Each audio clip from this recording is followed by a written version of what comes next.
Welcome to Asumsi. Akhirnya setelah mendapatkan banyak masukan, banyak aspirasi, kami sebagai wakil rakyat mendengar pendapat bahwa asumsi harusnya nggak cuma gua sama Iman doang isinya, tapi harus ada bintang tamu.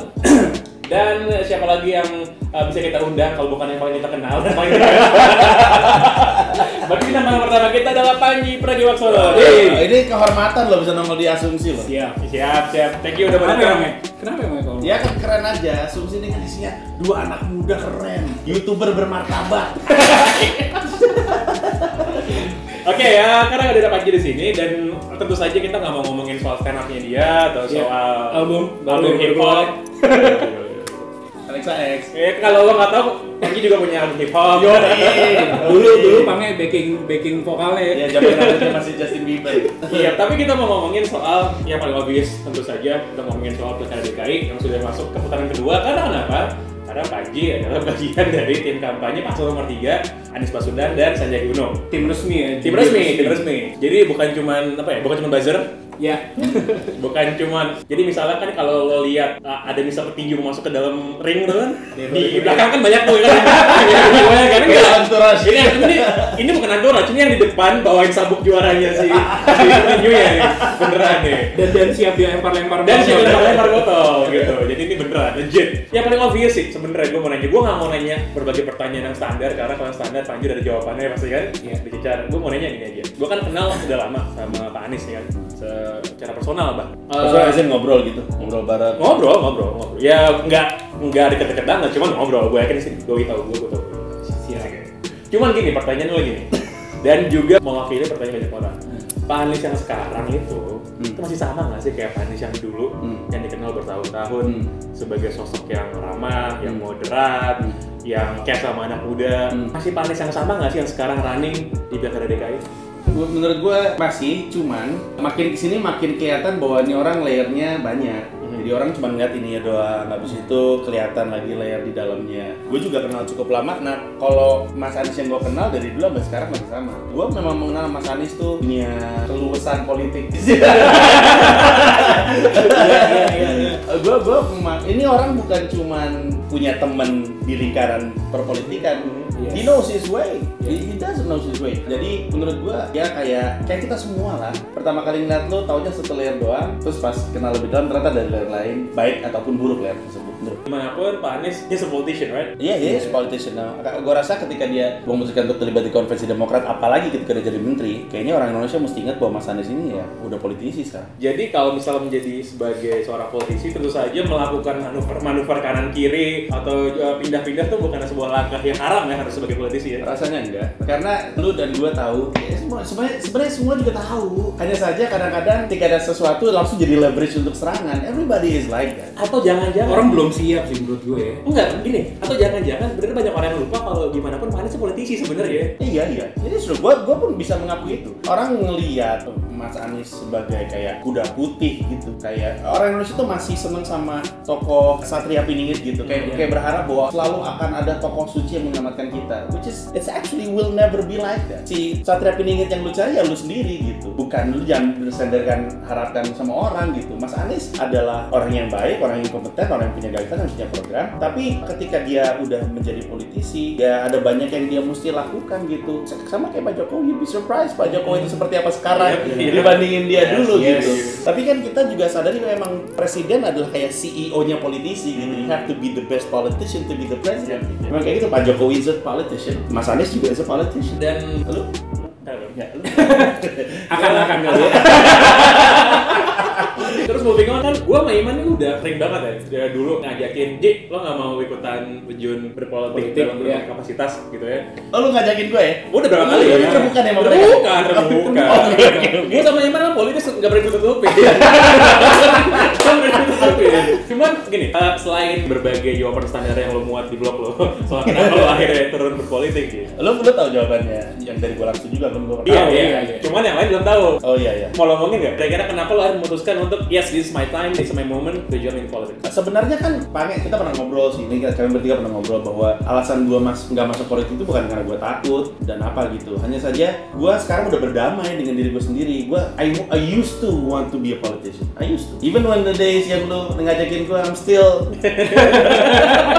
memikirkan ada masanya banyak pihak ngajakin gue untuk menjadi politisi. Dan maksud gue menjadi politisi adalah jadi bagian dari partai atau menjadi anggota DPR atau apapun lah, jalur independen whatever. Bahkan pada masa-masa mereka menawarkan gue masih ya nggak ya gitu. Tapi beberapa saat yang lalu gue mulai berdamai dengan diri gue sendiri. Gue ini emang cuma pinter ngomong, bukan pinter doang gitu. Beberapa saat yang lalu ini pas lo bekerja sebagai jubir atau sebelumnya? Terutama di masa ketika setelah gue selesai bantuin Pak Jokowi. Lo pernah bantuin Pak Jokowi berarti? Iya kan, gue waktu itu kejadiannya adalah Mas Anies jadi jubirnya siapa namanya? Mas Pak Jokowi. Mas Anies nelfon gue, Pak Jokowi minta saya untuk membantu, kamu gimana? I'll help you, gue bilang kayak gitu. Nah, makanya lahir tulisan-tulisan itu. Jadi pas itu gue sadar bahwa orang tuh salah mempersepsikan gue, mereka pikir gue pinter, padahal gue pinter ngomong saja. Which cocok jadi politisi? Saya tuh jadi politisi kalau mau jadi politisi yang nyusahin. Kan gue nggak mau gitu. Jadi gue bilang kontribusi gue dalam mengebangun Indonesia itu hanya akan menggunakan mulut. Hence kenapa akhirnya di sini gue jadi jubir. Dia ditanya, lu mau ngebantu gue nggak? Gue bilang gue nggak bisa apa-apa sih. Enggak, lu jadi jubir. Emang ngomong cuma yang gue bisa lakukan. Ya udah, gue bergabung. Anggota DPR kan jatuhnya jubir rakyat, wakil rakyat. Harusnya enggak. Nggak mau. Enggak, harusnya kan enggak. Harusnya kan Bekerja. iya dong. Bikin anggaran, bikin undang-undang, mengawasi, harusnya itu. Oke, dan kan kalau di dalam politik memang orang bilang bahwa tidak ada teman dan lawan yang cuma abadi, semuanya kan tergantung kebutuhan. Dan sebagai politisi juga kita ketahui bahwa lo harus bisa cocok sama kanan, sama kiri, sama siapapun ya. Ini tuh gue udah kategori politisi, walaupun gue jadi jubirnya dong. Udah, karena udah lo berpolitik berpolitik, kita berpolitik Oh, iya. praktis. Udah. Tapi apa ada game itu sih? Gue ngerasa gue ngebantuin Mas Anies jadi jubir untuk dia gitu. Maksud gue nggak di partai, nggak apa segala macam. Oke. Tapi gini lagi kan, Tapi dari asumsi itu udah politisi. kan lo sebagai juru bicara itu kan sebuah jabatan politik. Lo memberikan komentar atau klarifikasi di blog lo, itu adalah sebuah jawaban politik. Lo memberikan tweet misalnya di Twitter, entah itu mau ngebela atau mau ngelucu atau apapun itu berhubungan dengan pilkada, tetap sebuah tweet politik gitu Dan kan. omongan lo dikutip sama media, Yes. jelas lo orang itu politik. Jadi lo legit politisi sebenarnya. Wow. Legit politisi. Boom. Silakan ya Pak. Gue baru ngeh. Orangnya baru ngeh. Nah, pertanyaan berikutnya adalah karena memang harus bermanuver kanan kiri, harus duduk semeja sama orang-orang yang mungkin lo nggak pengen duduk, gimana di rasanya harus menjalin hubungan dalam bentuk apapun dengan orang-orang yang mungkin lo males? Ini dia nih. Ini pertanyaan bagus banget. Masalahnya makanan dia nih Pak. Enggak. Poin gue gini. This is because lu akan setelah awkward tadi 2 hari terlucu gua selama ngejalanin pilkada DKI 2017 ini adalah pada hari pertama kali gua duduk bareng dengan PKS dan pertama kali gua duduk bareng dengan Gerindra. That was very funny. Itu kayak ada 2 orang udah putus lama terus begitu ketemu terus kayak gitu. Terus kayak apa sih kalau misalkan lu ada marriage consultant gitu, terus kayak ini orang berusaha untuk membaikkan hubungan antara lu berdua yang udah renggang segala macam. Lu obrolan kayak ya dulu sih, soalnya lu ya tapi kan waktu itu lu gitu. Tapi this is true. I'm saying this because I really believe in this. Pilkada ini ngebuka wawasan gua sekarang bisa bilang di depan semua orang. Gua rasa naif untuk orang bilang misalkan gini, adalah sangat naif kalau kita bilang Golkar ya jahat semua. Naif untuk bilang bahwa Demokrat tuh brengsek semua. Sama seperti naif ketika kita bilang polisi korup semua. Kalau lo bikin lagu yang nyala polisi itu? Iya, polisi yang korup. So, gue dulu punya prinsip mencoba memahami sebelum membenci, tapi gue sadari ternyata nggak gue aplikasikan dalam beberapa pihak. Nah, ketika gue ketemu sama orang PKS sama Gerindra terus gue ngobrol, gue berani bilang di depan semua orang, I'm friends with them. You'd be surprised kalau ketemu sama Hafid Sari. Oh, temen sama? Oh iya Pak, iya, I can say that. Oh iya? Iya, he is a very interesting person. Gimana cara ngomongnya ya, yang membuat orang bisa ngebayangin ini. He's like Hans, tapi di spektrum yang berbeda. Oke. Is he some kind of a guy yang pengen lo ajakin nongkrong gitu? Gue mau ngobrol sama dia lebih banyak tentang politik, tentang Islam, tentang layer dalam Islam, tertarik. Gue ngobrol sama Hafiz, he's a very interesting person, but he is a soldier. Yeah. That's what people have to know. He's a soldier, so not a general. He's a soldier. Yeah, he's a very, very good soldier. Jadi memang kalau di lapangan dia gerasa gerusuk atau sedikit keras, dan itu memang begitu ya tipikalnya. Aslinya lembut, kayak lu gitu deh. Tapi poin gue gini. Gua rasa salah satu alasan kenapa kita susah banget akrab, maksudnya bersatu sebagai sebuah bangsa, karena kita masih ada kecenderungan untuk curiga sama berbagai macam pihak. Itu kayaknya dalam rangka self-righteousness. Enggak gue yang benar, enggak gue kok, yang ini nggak mungkin. But at the same time, ketika semua kalangan merasa self-righteous, ya berantem mulu kerjanya gitu. Jadi gue an eye opening. Di tour gue selanjutnya gue pengen ngebahas soal ini, soal penghalang terbesar kita untuk bersatu biasanya kita sendiri dan asumsi kita. Kita. Lo sadar nggak bahwa citra dari masyarakat pada umumnya terhadap Pak Anies gitu ya, sekarang kan dengan adanya pilkada ini itu sudah berubah. Gua waktu acara asumsi terakhir yang kita bikin bareng sama Saudara Muda, gua nanya ini apa namanya? Gue tanya soal image ini salah satu wakil dari nomor 3, terus dia langsung maksudnya gimana tuh? Gue nggak perlu jelasin, penasaran udah tahu kan orang gimana mempersepsikan Pak Anies gitu. Dengan adanya kayak gini, lo menurut lo itu menguntungkan buat Pak Anies dan Mas Sandi gitu ya, bahwa image-nya Anies Baswedan berubah, atau justru itu suatu hal yang cenderung menghambat lo? Hitung-hitungannya gimana? Banyakan yang suka atau banyakan yang nggak suka? Sebenarnya hitungannya, it's a really tricky. Gue terus terang gue seneng banget sih ada di pilkada ini, because you know I like marketing and I like politics. Ini kampanye itu adalah gabungan dua itu. Ini situasi yang rumit sih. Secara umum kita bisa bilang diuntungkan secara umum. Tapi kalau lu nggak kelola dengan baik, nggak juga. You know, karena yang influential justru ada di sini, yang merasa image-nya Mas Anies berubah gitu. Jadi emang gimana cara ngelolanya? Untungnya gue bisa bilang timnya Mas Anies sama Bang Sandi ini, semua timnya, walaupun ada banyak cabang-cabangnya, yang kerjanya rada ngeklik, rada kompak. Hence hasilnya yang lu bisa lihat naik terus gitu. Jadi mana cara ngejawabnya ya? Sejujur-jujur ya, jawaban sebenarnya adalah tergantung apa serangan yang akan terjadi kemudian, apa yang dimainin di kubu seberang dan segala macamnya. Tentang gimana nge-manage-nya. Overall orang akan bilang it's a good position for Mas Anies to be. Selama lo kerja jadi jubir atau misalnya menjaga image-nya Mas Anies, ya kan lo yang bertugas jagain image-nya dia kan, kalau ada serangan lo tuh pas garapnya Mas Anies di sosial media, lo tuh ngolok hantainya tuh. Kita pada lo nyapu bola tuh lo ya, lo nyapu bola tuh. Pertanyaan gue gini, dari kemarin tuh apa sih serangan yang menurut lo paling berat yang didapatkan oleh Mas Anies sampai lo misalnya lo sampai pusing atau meetingnya sampai panjang untuk akhirnya bikin klarifikasi dan lain-lain? Kalau lo nanya gue, jawabannya nggak ada. Nggak ada. Ada bikin lo pusing, soalnya jago banget jadi jubir. Iya, kalau gue bisa nemu angle sih. Nah tapi karena gue nggak sedalam itu, gue nggak selalu meeting. Mereka tuh meeting mulu, jadi gue nggak tahu yang di dalam.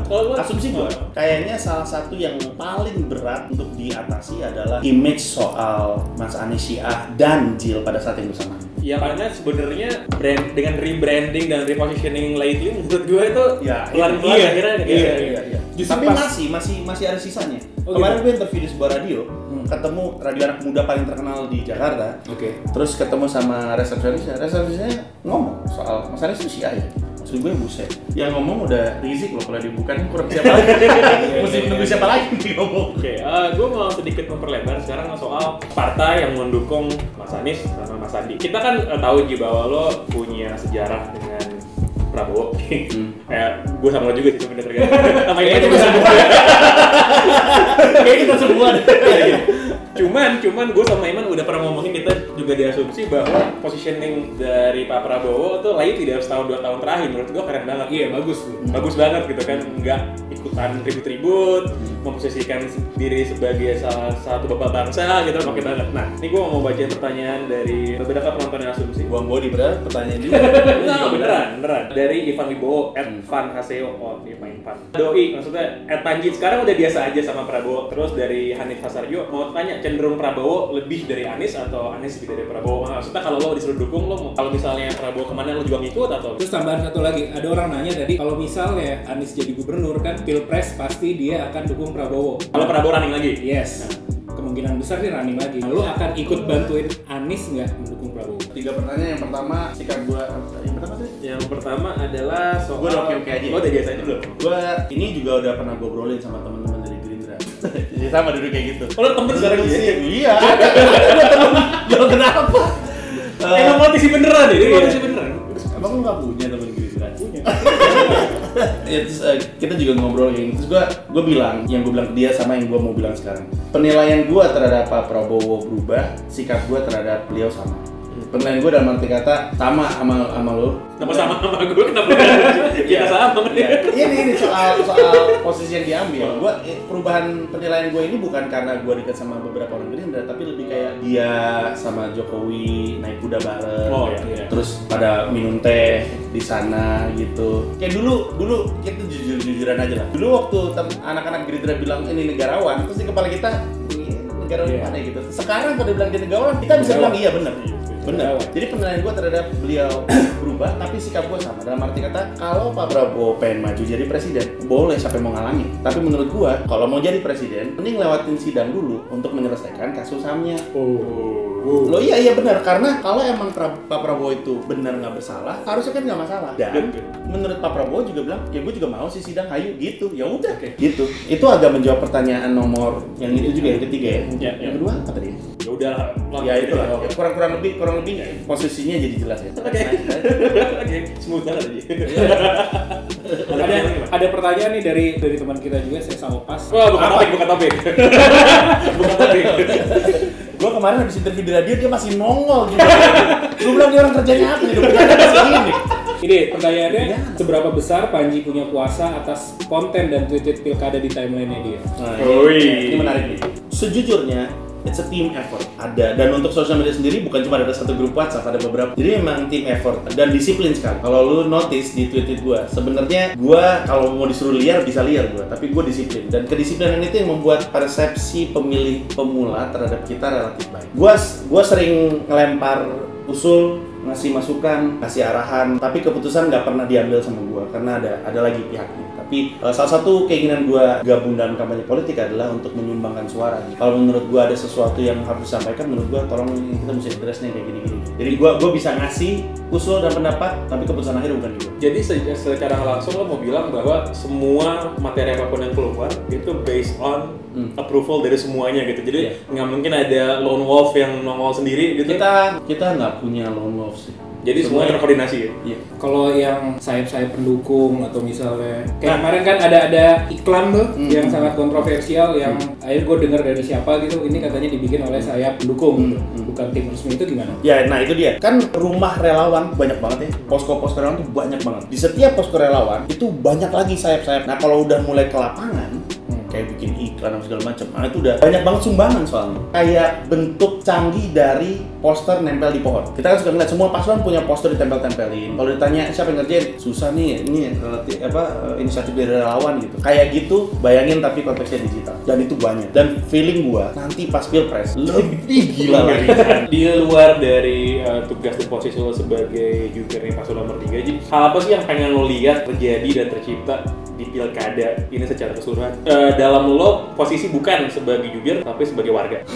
Sebenarnya sih pengennya sebenarnya Pilpres kemarin tuh rada ideal menurut gua. Pilpres kemarin kenapa? Karena ya tentu ada yang sampah-sampahnya, tapi dominannya itu kampanye kreatifnya. Lu ingat zaman dulu ada game online segala macam, kreatif banget. Pengennya tuh pilkada kayak gitu juga, tapi harus gua akuin pilkada ini nggak tahu kenapa lebih panas daripada Pilpres kemarin, karena kayaknya baggage dari Pilpres ikut ke sekarang, sehingga panasnya tuh numpuk dua. Sekarang tuh panas banget dan jatuhnya rada kotor. Kalau gua mau gue berharap kalau mau adu-adu kreatif. Gue malah lebih seneng diketawain soal DP0 ketimbang kita ngeributin soal spanduk yang ada di masjid, nggak mau ngemandiin jenazah yang kayak gitu-gitu. Haji apa belum? Iya, kayak gitu-gitu. Dan sayangnya itu dilakuin sama dua belah pihak gitu, dua belah pendukung. Ya gimana? And it's funny sih karena tadi Panji mention soal DP 0%, gue nggak bakal nanya soal itu tadi. Masih ada jawabannya, jadi nggak usah ditanyain. Tinggal lihat di website. Oke, dan lo tadi ngomongin soal kampanye kreatif. Apakah kampanye kreatif udah dilakukan sama tim ses nomor 3 atau? Udah.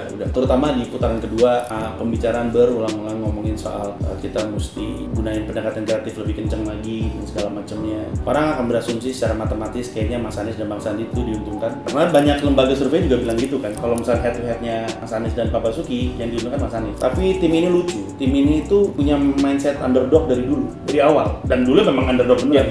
Jadi sampai sekarang juga posisinya itu kayak hustling grinding gitu. Jadi nggak let up gitu istilahnya. Jadi ya gitu. Lo masih ada yang hubungan sama pilkada pertanyaan? Kalau nggak ada, gue mau kasih satu pertanyaan terakhir.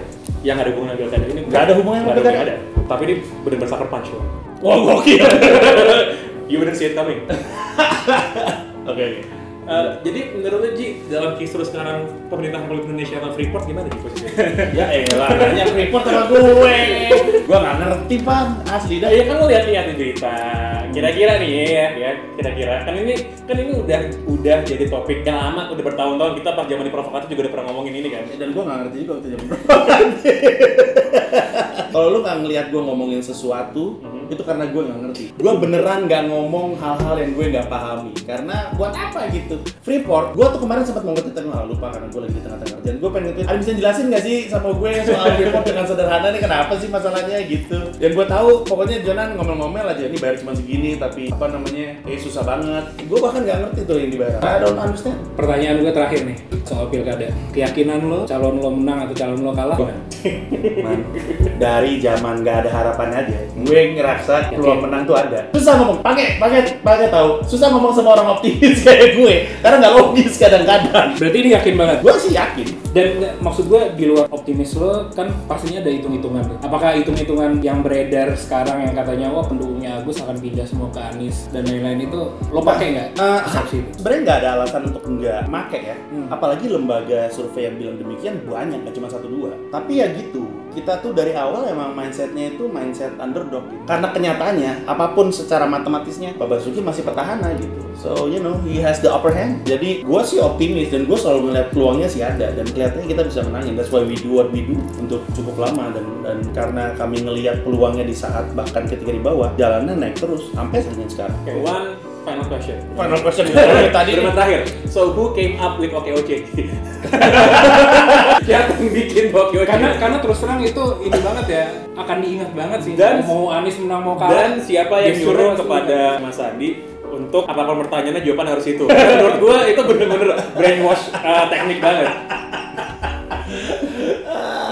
Gue cuma bisa berasumsi karena gue nggak tahu. Lagi-lagi orang tuh suka salah paham yang mereka mikir gue bener-bener ring satu gitu. Sebenarnya enggak. Sumpah men, gue tuh jarang ketemu, jarang banget ketemu. Gue cuma di deploy sesuai arahan. So you're also. Saya soldier, iya benar. Jadi lo sama Hafid Sari sama posisinya? Iya. And jawabannya? Iya, gue bisa berasumsi datangnya dari Bang Sandi sendiri di OKOC. Juga ide untuk terus ngomongin OKOC. Yang gue tahu pasti ini, Mas Anies dan Bang Sandi berulang-ulang ngomongin sesuatu yang konsisten baik itu di lapangan ataupun di TV ataupun di sosial media. Ngomongnya sama pemilih, bukan sama decided. Makanya ketika ngomongin sama pemilih, di TV pun ketika ada kesempatan selalu diambil kesempatan itu untuk ngomong sama pemilih. Gue punya program nih OKOC dan segala macamnya. Sekarang gue nggak tahu ya, bisa jadi gue salah, tapi gue cukup yakin programnya Mas Anies dan Bang Sandi ini relatif lebih nempel di benak orang. Gue nggak tahu sih, cuman OKOC-nya sih nempel. OKOC gawat sih kalau main basket aja sama OKOC itu gawat banget. Gue lagi main bola, habis golin semua orang bilang OKOC. Kata gue buset dah, nempel kemana-mana nih. Capek banget, jadi ini semacam urban legend. Pilkada udah lewat masih ada OKOC. Itu tadi akhir dari asumsi pada episode kali ini. Thank you banget Ji. Sama-sama men, terima kasih banyak mau datang dan mau sharing juga sama kita. Gua agak ini nih takut nih gua kalau misalnya ternyata kehadiran gua nggak ngangkat secara view. Enggak sih, ini bukan buat view sih, kita mau sharing aja. Undangan jubir paslon. Dan nanti habis ini juga kita akan undang Victor Kamang. Enggak, dari pihak apa namanya? Ahok ya. Iya, dia orang muda. Nah, Ji lo sebenarnya kita jadiin umpan sebenarnya. Buat tolongin nih, dia aja mau datang nih pagi nih. Langsung mau datang. Mudah-mudahan yang datang Sofia Latjuba ya. Oke, thank you man. Thank you, makasih banyak. Thank you. So itu tadi akhir dari asumsi. Seperti layaknya YouTuber, jangan lupa di subscribe. Seperti biasa, I will see you. Jangan kampanye. We'll see you on the next episode. Bye.